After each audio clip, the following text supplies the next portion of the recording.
Dear friends, in this lecture we will discuss the solution of a transportation problem. So in the solution of a transportation problem, first we find initial feasible solution. So now in this lecture we will discuss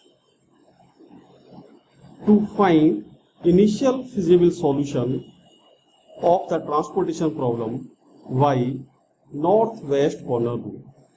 So first we will know about the direction, because in this method it is clear about the direction, that is northwest. So we know that in the right hand side it is east and in the left it is west, and the upper side is north and the lower side is south. So we will clear in the mind that what is north and what is west. So here the method is northwest corner rule. So we move in the north direction, that is the most in upper side and most in left side, that is northwest. Now in a transportation problem we have the destinations and the origin where the commodity is available, that is where we have the supplies. So here there are three origins, O1, O2, O3, and there are four destinations where the commodity is transported, D1, D2, D3 and D4.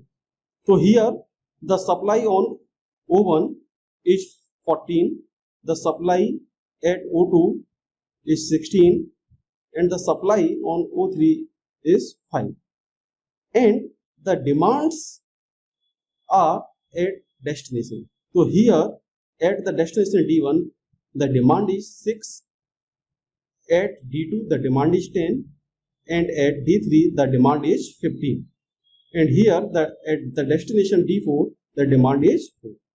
So now for the necessary condition of a initial feasible solution is the sum of supply and the sum of demand are equal.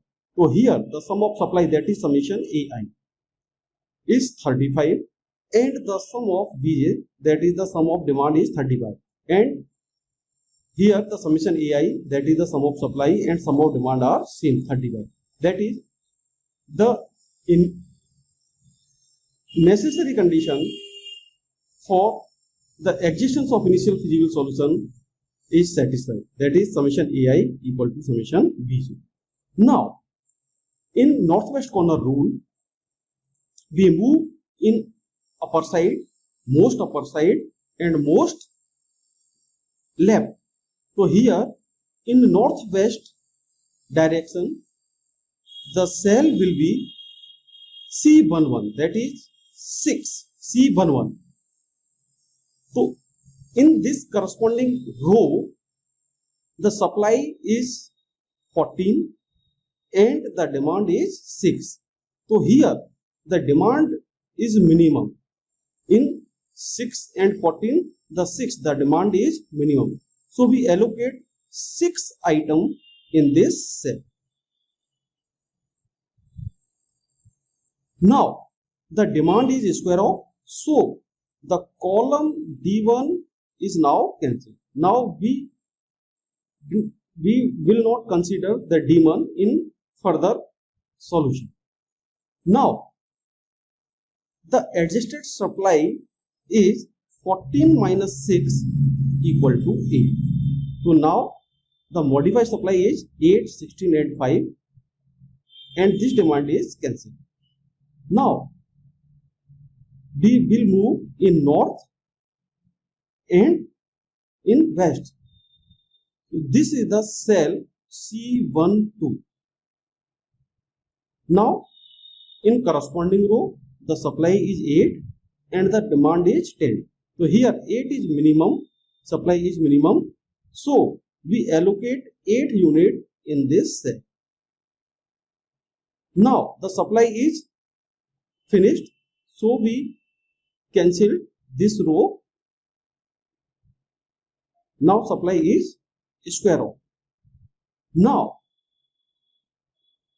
the adjusted demand is 10 minus 8 because 8 unit will allocated. So the adjusted demand is 2. Now the first column and first row are cancelled and the modified demand is 2, 15, 4 and modified supply is 16 and 5. Now we will move in north direction to west, northwest. So the cell will be C22, this cell. Now in corresponding row the supply is 16 and in corresponding column the demand is 2. So here 2 demand is minimum, then supply. So we allocate 2 unit in this cell. Now the demand is finished. The demand is finished, that is this column D2 is cancelled. Now the modified supply is 16 minus 2, 16 minus 2, that is 40. Now we have 2 columns and 2 rows. So now we will again move in northwest direction. So the cell will be C23, C23. So in this row the supply is 14 and the corresponding column have demand is 15. So now in 15 and 14 the supply is minimum. So we allocate the minimum supply, that is 14 unit in this cell. Now the supply is finished. So we cancelled the second row. Now the adjusted demand is 15 minus 14, that is 1. Now we have only 2 cells. We have only 2 cells. So we allocate this 1 unit in this cell and the 4 unit in this cell.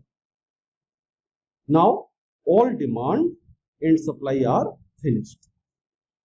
So now here the number of allocations are 1, 2, 3, 4, 5 and 6. So there are 6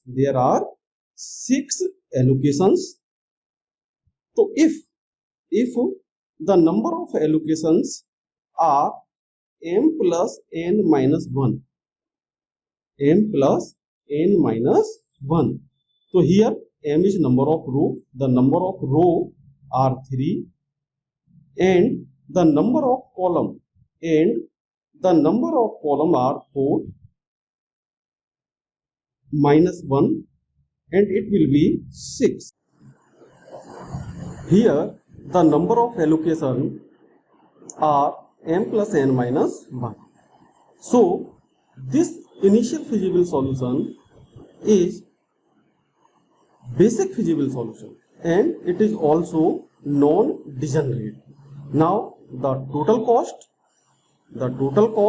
by northwest corner rule is given by, so here the cost is 6 and the number of term allocated are 6. So 6 into 6 in the cell C12 the cost is 4 and number of item are 8. So 4 into 8 that is 32. In C22 cell the cost is 9 and number of item are 2. In C23 cell the cost is 2 and number of item 14. In C33 cell the cost is 6 and number of item are 1. In C34 cell the number of item are 4 and the cost is 2. So we product these terms and calculate the cost like this. The total cost is 128 by northwest corner. Now, the next lecture, we will discuss another method of initial feasible solution. Thank you.